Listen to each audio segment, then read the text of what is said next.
Assalamualaikum warahmatullahi wabarakatuh. Salam, Om Swastiastu, Namo Buddhaya, salam kebajikan. Halo sahabat Basa, kembali lagi bersama kami di Siniar Sasambo. Kali ini bersama saya Malikul Kudus, bersama narasumber kita dari mahasiswa Universitas Nahdlatul Ulama Mataram. Sahabat Basa, edisi kali ini kita menghadirkan 3 orang mahasiswa dari Universitas Nahdlatul Ulama Mataram Anjani di Kabupaten Lombok Timur. Kita akan membahas mengupas tentang seputar magang mahasiswa di Kantor Bahasa Provinsi Nusa Tenggara Barat. Jadi di sini kita sudah menghadirkan 3 mahasiswa. Mungkin langsung perkenalkan diri dari masing-masing mahasiswanya. Mungkin dari kakaknya dulu. Oke, terima kasih. Bismillahirrahmanirrahim. Assalamualaikum warahmatullahi wabarakatuh. Waalaikumsalam warahmatullahi wabarakatuh. Salam sejahtera untuk kita semua. Salam hangat, salam kebajikan. Ya, di sini saya akan memperkenalkan diri saya. Nama saya Fairuz Zaki atau akrab atau biasa dipanggil Zaki. Kebetulan saya adalah mahasiswa dari Universitas Nahdlatul Ulama Mataram dan jurusan Sastra Arab. Ya, baru naik semester 6. Terima kasih. Baik, bismillah. Assalamualaikum warahmatullahi wabarakatuh. Waalaikumsalam warahmatullahi wabarakatuh. Nama saya Izzuddin Habib Tantowi, biasa dipanggil Habib, dengan jurusan yang sama yaitu Prodi Sastra Arab dari Universitas Nahdlatul Ulama Anjani. Semester sama juga, masuk semester 6.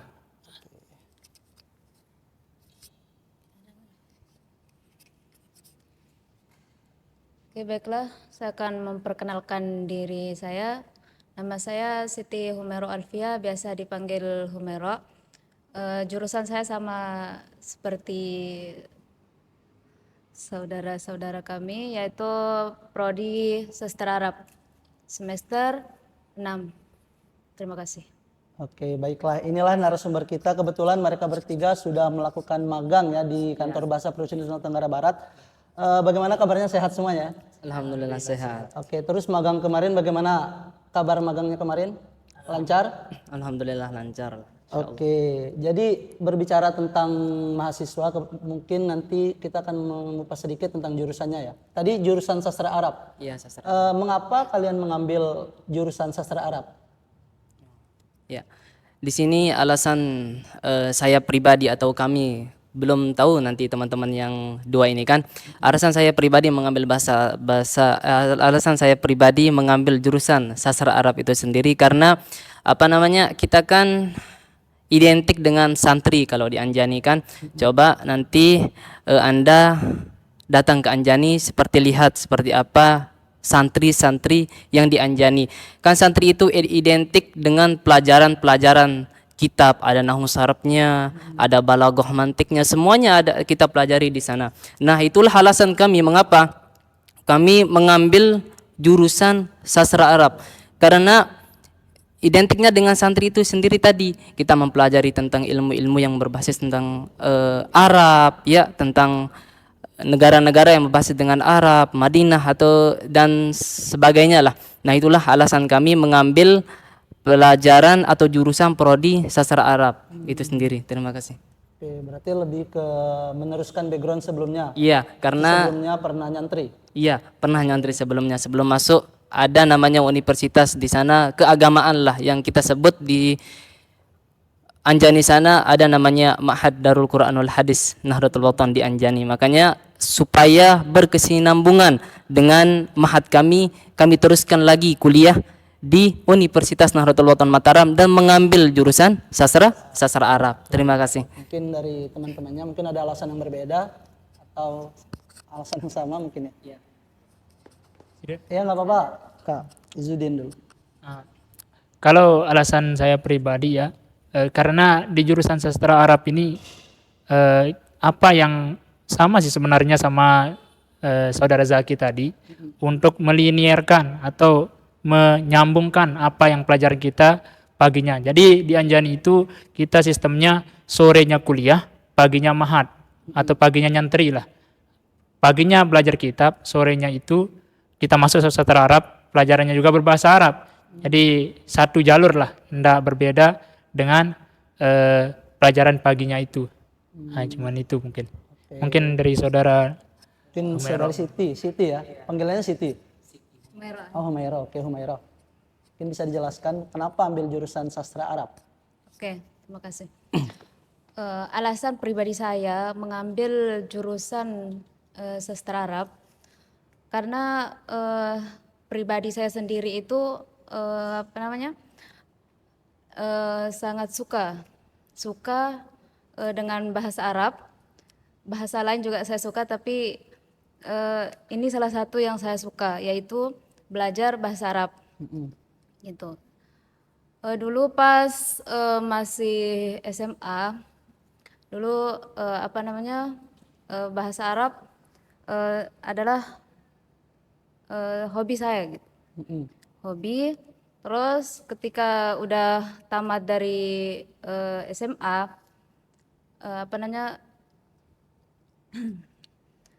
biar lanjut ke apa kesukaan saya gitu. Ya melanjutkan hobi. Iya, melanjutkan hobi, saya ambil jurusan sastra Arab ini karena pingin lebih tahu juga apa namanya? Tentang apa namanya sastra-sastra Iya, Arab ya. tentang sastra Arab tersebut. Biar tidak hanya kosakata Arab saja. Ya benar, gitu.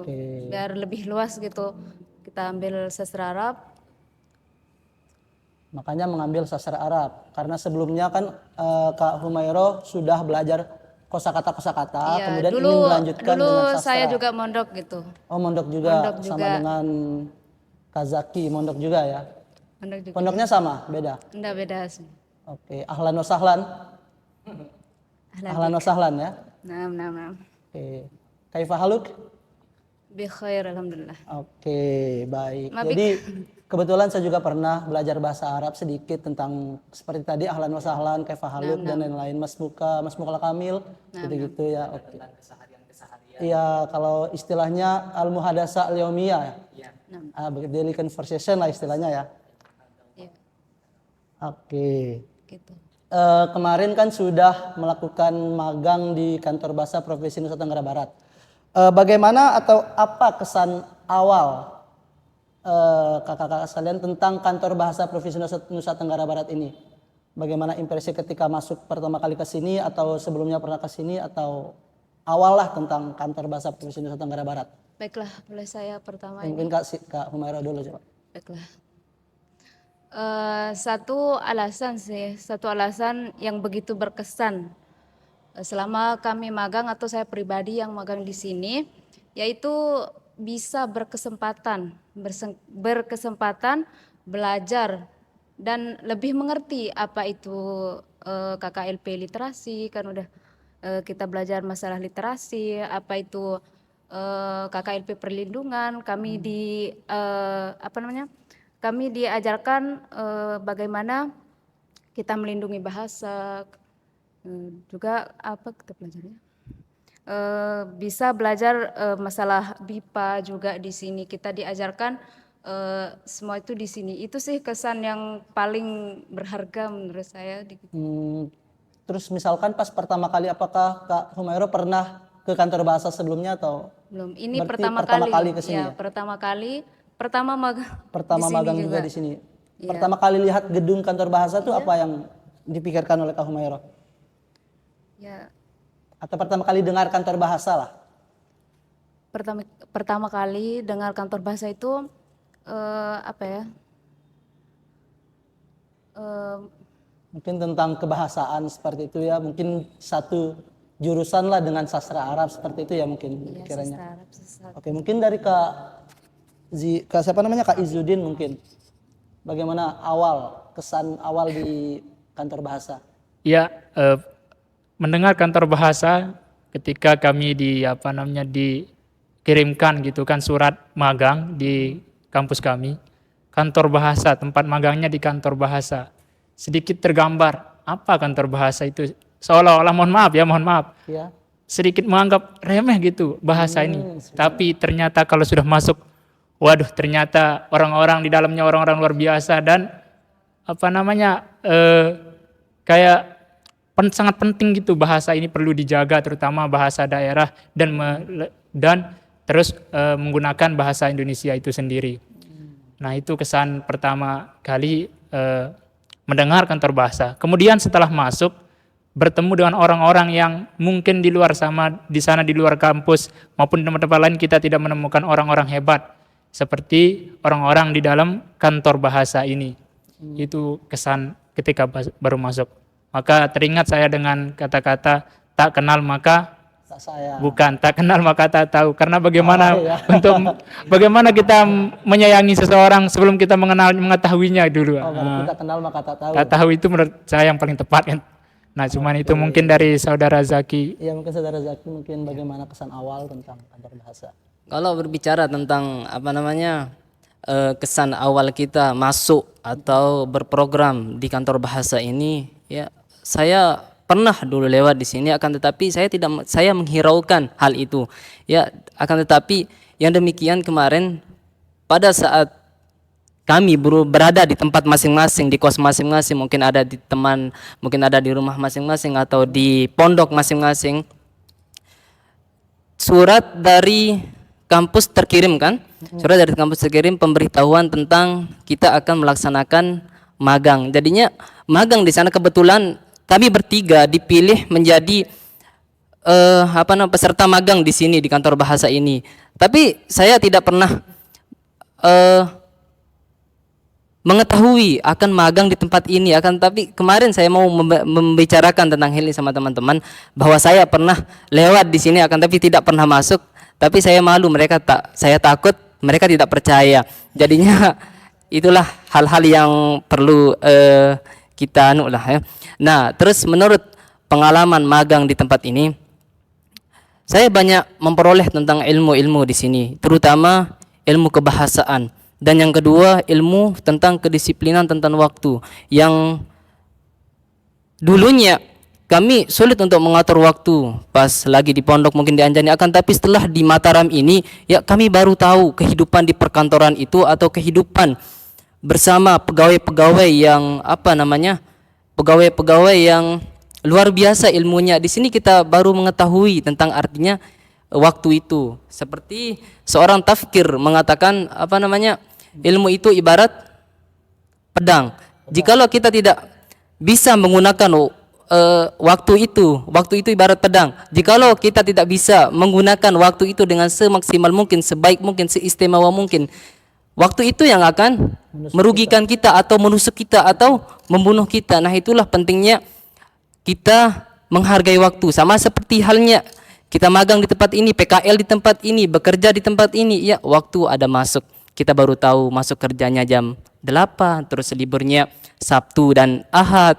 Terus kita baru tahu jam istirahatnya jam segini-gini, terus ada belnya. Kan itu sama seperti kita sama seperti kita sekolah dulu waktu SMA, waktu MTS. Kalau kita kan menanti jam 10 untuk istirahat. Tapi kalau di sini, di kantor bahasa ini, di kantor ini, Masya Allah, Tabarakallah ya, kita menanti untuk bunyi belnya dibunyikan nanti, ya mungkin hanya itu ya, akan tapi ya hanya dua yang paling istimewa bagi saya. Yang pertama adalah tentang kedisiplinan tentang waktu, dan yang kedua adalah ilmu-ilmunya di sini kita dapat. Karena di jurusan kami, di jurusan saya pribadi di sastra Arab, kita hanya membahas tentang misal jurnalistik yang berbasis bahasa Arab. Akan tetapi di sini di kantor bahasa ini ada namanya UKBI, ya uji kemahiran berbahasa Indonesia.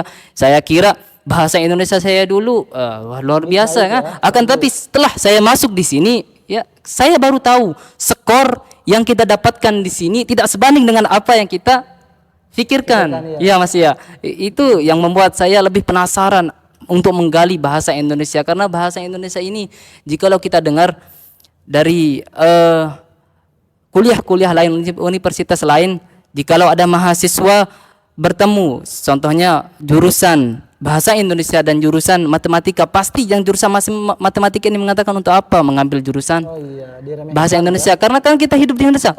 Jangan salah ya, karena bahasa Indonesia itu sangatlah sulit dari kita merespon kaidah, menulis, membaca, mendengarkan. Intinya ya setelah saya keluar nanti dari program magang di kantor bahasa ini, ya banyak sekali pengalaman, dan disitulah saya mengetahui bahwa diri saya sebenarnya dalam berbahasa Indonesia itu masih sangat minim. Minim, kurang. Iya, kurang. Akan tapi itu yang membuat kita penasaran lagi untuk menambah belajar dan belajar lagi.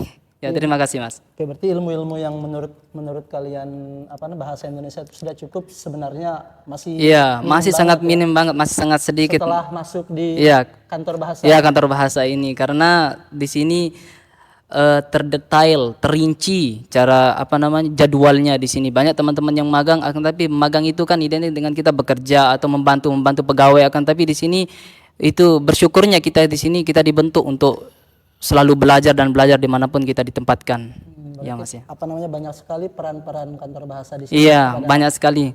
kepada mahasiswa-mahasiswa. Iya Mas. Iya. Apalagi di disiplin waktu juga Iya, iya. terasa Di sini, disiplin iya, waktunya. sangat terasa di sini. Oke, dari kan sudah banyak kegiatan-kegiatan yang dilakukan selama magang nih. Iya. Terus bagaimana pendapat kalian tentang kegiatan atau KKLP yang dilaksanakan di kantor bahasa? Jadi pernah dengar sebelumnya KKLP ya. Apakah ada ketertarikan berkecimpung di dunia sastra atau di linguistik dari mahasiswa-mahasiswa ini? Nah, untuk di sini kan ada istilahnya itu KKLP. Kelompok Kepakaran Profesional Layanan. Profesional. Layanan profesional. Sorry, kebalik tadi ya. Ada 7 KKLP di sini. Saya agak tertarik dengan KKLP yang namanya perkamusan. Perkamusan ya. Kenapa? Karena di perkamusan itu kita menilai kata itu suatu kata yang terkadang kalau dibandingkan dengan kata lain memiliki akar kata yang sama. Tapi ada fonem-fonem atau penambahan yang merubah jauh makna daripada kata yang satu dan kata yang lain. Nah, dengan meneliti akar suatu kata itu, kita bisa mengargumentasikan beberapa kalimat begitu. Jadinya dalam satu kata itu kita berargumentasi atau menjadikan sebuah kajian yang lebih mendalam dengan meneliti satu kata saja. Nah, itu. Jadi mungkin teman-teman KKLP yang lain minatnya, kalau menurut saya pribadi saya minat di perkamusan. Nah, di sana bisa dikasih contoh dari satu kata itu yang bisa membuat banyak makna seperti yang tadi dibilang. Satu kata memiliki makna apa ya? Sekira di sini saya belum belum. Berarti tertarik di Tapi tertarik dengan hal-hal yang seperti itu. Nanti mengajarkan kedetailan di sana, mendetaili, menganalisa sebuah kata. Mana kata yang adjektif, ada verb dan noun, kata benda gitu. Mungkin teman-teman yang lain. Dari teman-teman yang lain ada tertariknya di mana nih? Kembali ke saya. Saya kalau masalah tertarik itu semuanya kita tertarik kan, namanya juga ilmu. Akan tetapi ada satu yang membuat saya sangat terkesan ya. Yang bikin saya terkesan sama seperti saya bilang tadi, saya lebih terkesan atau lebih terpandang atau lebih tertantang di pelajaran atau KKLP UKBI. Yang dimana UKBI ini ya sama bapaknya juga, bapak pegawainya juga, Bapak Hartanto. Terima kasih Bapak Hartanto, Iya, Pak Hartanto, yang telah terima kasih. membimbing kami. Ya, beliau caranya beliau mengajar itu atau memberikan materi, memberikan pengarahan atau bimbingan itu sangat luar biasa. Ketegasannya beliau mengajarkan kami arti ketegasan yang sesungguhnya. Karena memang beliau tidak menyuruh kami untuk belajar ya, akan tetapi beliau menyuruh kami untuk mencari apa yang akan ditanyakan nanti ya sama beliau. Kalau tidak ada pertanyaan kami, beliaulah yang akan nanya. Nah, gitu kan seolah-olahnya Mas. Itu kan seolah-olahnya beliau langsung menyuruh kami untuk memakai isyarat untuk menyuruh kami belajar. Nah, itu yang membuat kami semakin greget untuk belajar tentang UKBI ini. Apa sih tentang UKBI ini? Karena kan UKBI ini hanya berbasis Indonesia, akan tapi kenapa falafalannya atau pendengaran kita itu membutuh logika atau pemikiran yang sangat sulit atau sangat mudah dicerna lah. Karena apa? Di UKBI ini kami sangat ingin terus belajar apa sih arti UKBI itu, apa makna mendalamnya tentang UKBI itu, karena kan ada 5 di sini kan. Ada yang pertama di situ ada kita mendengar, menulis, membaca, merespon kaidah dan apa itu satu? Ya, dan berbicara, public speaking kita di mana tempat kita perlu mengolah kata dengan baik. Nah, itulah respon saya terhadap apa namanya, kalau Anda Mas menanyakan apa yang paling berkesan saya itu di KKLP UKBI itu tersendiri ya. Terima kasih. Sebelumnya pernah ujian UKBI? Belum, makanya itu yang membuat apa namanya saya lebih tertantang untuk UKBI ini. Nanti mungkin bisa dibilang ke kantor bahasa buat Iya. ujian ya. Iya, itu dah. Oke, mungkin dari Kak Humairo bagaimana apa namanya pendapatnya tentang KKLP ini? Kalau saya sih lebih tertarik ke KKLP literasi gitu. KKLP literasi. Ya, karena literasi itu literasi sendiri itu adalah apa namanya, kemampuan atau keterampilan seseorang dalam baik itu berbicara, membaca, menulis gitu. Itu sih lebih saya tertarik ke situ karena kegiatan-kegiatan literasi itu banyak sekali. Karena apa namanya, saya lebih tertarik ke kegiatan literasi gitu loh. Kalau untuk perkamusan dan UKBI bagaimana? Tertarik juga? Tertarik sih, tapi ya lebih tertarik ke lebih tertarik literasi. ke literasi karena kegiatannya itu banyak. Banyak, karena kegiatannya banyak gitu jadi tertarik ya. Iya. Oke, baiklah Kak Humairo. Berarti sebelumnya belum juga tes UKBI belum juga? Belum. Udah sih latihan kemarin kan? Simulasi ya? Oh, tes simulasi itu aja. Mengikuti apa namanya kan di Iya. kampus Mataram juga ke sini kemarin, yang di mahasiswa yang tadi kampus Mataram ke sini kemarin untuk uji UKPI. Kami yang sebagai apa namanya, sebagai yang magang di sini kan disuruh ikut sertakan oleh Pak Hartanto dan Mbak Lentera Nurani Setra ya. Oh, iya. Ya kami ikut, kami melihat UKBI itu apa dan apa namanya, ya itu dah UKBI itu. Kami cuman ikut-ikutan jadinya, cuma melihat, cuma bisa kita katakan ya cuma melihat aja lah. Diberikan kesempatan action ya? Iya. Di UKBI. Ya tetap insya Allah. Mungkin Kak Izudin ada Mau menambahkan sedikit. yang menambahkan ya. Saya juga tertarik ya yang di sini karena kami kan sastra Arab ya, bahasa asing. Nah, saya tertarik dengan penerjemahan, KKLP penerjemahan. Karena kalau kita menerjemahkan itu harus menguasai minimal 2 bahasa, baik bahasa sasaran dan bahasa sumber. Jadinya terkadang metode-metode penerjemahan itu mempengaruhi seseorang untuk memahami suatu bahasa.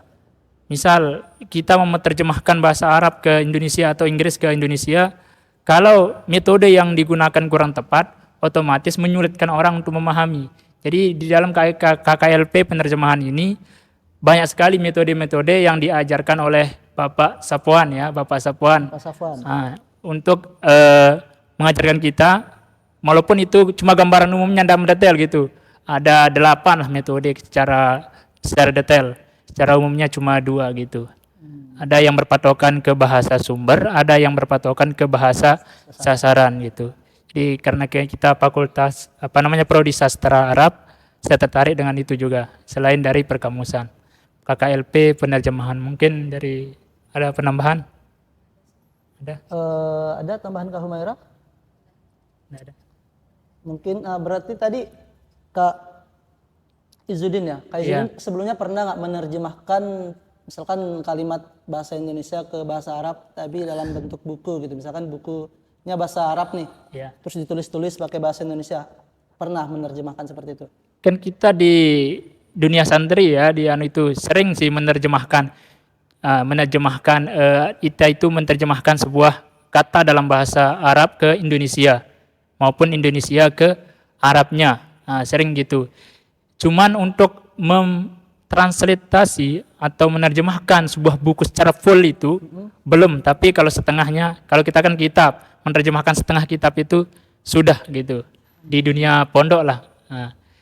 Kemudian awal kita masuk di sini kan sebelum terbentuk jadwal, Ibu Datil kalau nggak salah, Bu Datil ya.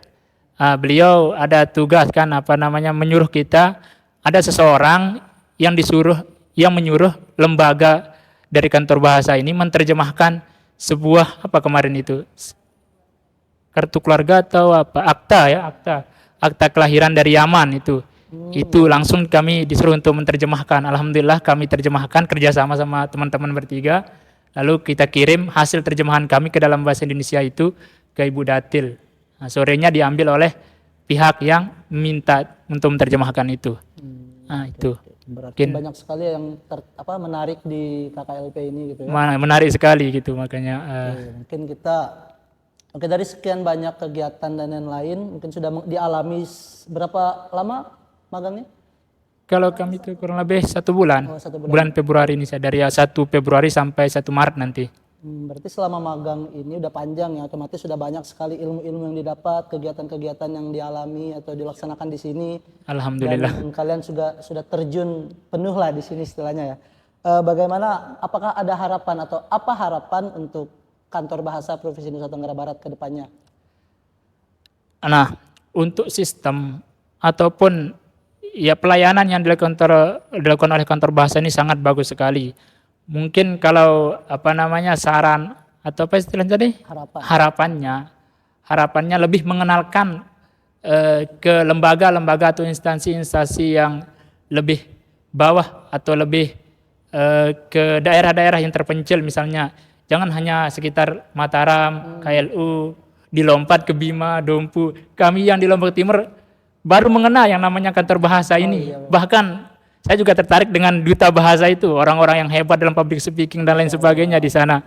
Semoga saja. Itu silahkan apa istilahnya itu sosialisasi atau buat program-program yang dengan lembaga-lembaga terkait di Lombok Timur, terutama kami rata-rata di Lombok Timur, tentang pengenalan kantor bahasa dan apa fungsi dan kantor bahasa itu sendiri. Mungkin teman-teman ada yang menambahkan. Oh iya, mungkin Kak Humaira dulu ya. Apa harapan untuk kantor bahasa? Itu tadi harus lebih sosialisasi dan eksistensinya lebih ditinggikan lagi ke wilayah-wilayah terpencil ya. Oke. Mungkin Kak Humaira bagaimana harapannya untuk kantor bahasa Provinsi Nusa Tenggara Barat? Oke, baiklah. Harapan untuk kantor bahasa Nusa Tenggara Barat ini semoga untuk kedepannya itu selalu sukses selalu, dan untuk kedepannya itu sama seperti katanya saudara Habib tadi, untuk mengenalkan lebih Lebih luas ya, lebih luas ke daerah terpencil. Kayak gitu. Berarti sebelumnya belum pernah dengar ya? Belum pernah. Oke, mungkin di daerahnya Kak Humaira juga perlu diperluas tentang kantor bahasa ini ya, supaya bisa tahu semua orang gitu berarti. Ada lagi Kak Humaira? Udah dah, itu aja. Mungkin lanjut Kak Zaki. Baik, kalau mengenai tentang harapan, sebenarnya kalau semua harapan saya sudah terpenuhi di kantor bahasa ini, baik segi dari cara penyambutannya, baik dari segi kami pertama di sini bagaimana penyambutannya, pegawai-pegawainya ramah, dan tempat kami juga disiapkan begitu indah, begitu Nyaman. begitu nyaman. Jadinya kalau mengenai tentang harapan saya pribadi, ya sama seperti yang dibicarakan oleh teman saya ini, saudara saya ini, lebih ke mensosialisasikan ke daerah-daerah yang terpencil, khususnya nanti kita yang ada di Lombok, karena kan di kantor bahasa ini di Lombok Barat kan, terus ada ya di Mataram Lombok Barat, terus di Lombok Tengah juga ada kan. Kita tidak perlu menaiki perahu atau kapal ke seperti Bima, Dompu, akan tapi di sini di Lombok Timur, di Lombok Tengah ini kan ini yang harus harapan saya lebih mensosialisasikan program-program yang ada terutama di Lombok Timur. Dan alhamdulillah kemarin saya dengar dari Pak Hartanto, pembimbing dari UKBI itu sudah ada di Peringgaselat masalah UKBI ini, dan alhamdulillah saya sangat bersyukur sekali. Akan tetapi di desa saya, di kecamatan saya, di daerah-daerah tempat saya tinggal di sana belum ada mengenai tentang UKBI ini. Yang ada hanya bahasa Indonesia itu pun dipelajari di MTS atau SMP, terus SMA atau MA itu pun kalau kan kita di sekolah itu bahasa Indonesianya itu gini Mas, bahasanya Indonesianya itu kan kita kan umum memakai apa namanya? Memakai buku paket, ya atau buku panduan, terus dikasih materi oleh diberi pengertian atau diberi penjelasan oleh guru-guru kita. Itu kan kita membicarakan tentang hal-hal yang umum kan. Nah, kan tapi tidak membahas tentang UKBI, tentang tidak membahas tentang jurnalistik dan lain sebagainya lah. Nah, itu lebih ditingkatkan lagi harapan saya ke depannya nanti lebih harapankan lagi lah. Oke, terima kasih. Oke, berarti lebih banyak ke apa namanya pengenalan Iya. kantor ya istilahnya Iya, karena Mas. sebelumnya memang belum terkenal di Iya. Lombok Timur. Iya, belum. Kalau ini kecamatan mana? Sakra Timur saya. Sakra Timur. Iya. Habib? Kecamatan Lenek. Lenek. Ya. Oke, kalau Humairo kecamatan mana? Kalau saya asli Sumbawa sih. Oh, Sumbawa. Iya. Kamu Sumbawa. Asli Sumbawa. Tapi tinggal di pondok sini. Ada di Lombok Timur. Saya tinggal di sana di asrama. Oke, dari Sumbawa ke sini gitu Iya, ya. Di Sumbawa ada. Udah tahu pernah dengar, belum pernah juga. Belum pernah juga. Iya, mungkin nanti besok-besok insya Allah kita bermain-main ke Sumbawa ya. Mari. Iya, kebetulan saya sendiri Sumbawa juga. Sumbawa Barat tapi ya. Sumbawa Barat. Oke, ya kita tepuk tangan dulu untuk kantor bahasa dan narasumber kita. Baiklah, baik sahabat bahasa, itu tadi bincang bersama narasumber kita bersama mahasiswa-mahasiswa Universitas Nahdlatul Wathon Mataram Anjani ya. Mereka berbagi pengalamannya tentang kantor bahasa Provinsi Nusa Tenggara Barat selama mereka magang dan melakukan kegiatan-kegiatan di kantor bahasa Provinsi Nusa Tenggara Barat. Baiklah, sampai jumpa pada Siniar Sasambo edisi selanjutnya. Jangan lupa saksikan video Siniar Sasambo di kanal YouTube Kantor Bahasa Provinsi Nusa Tenggara Barat. Saya Malikul Kudus. Wassalamualaikum warahmatullahi wabarakatuh.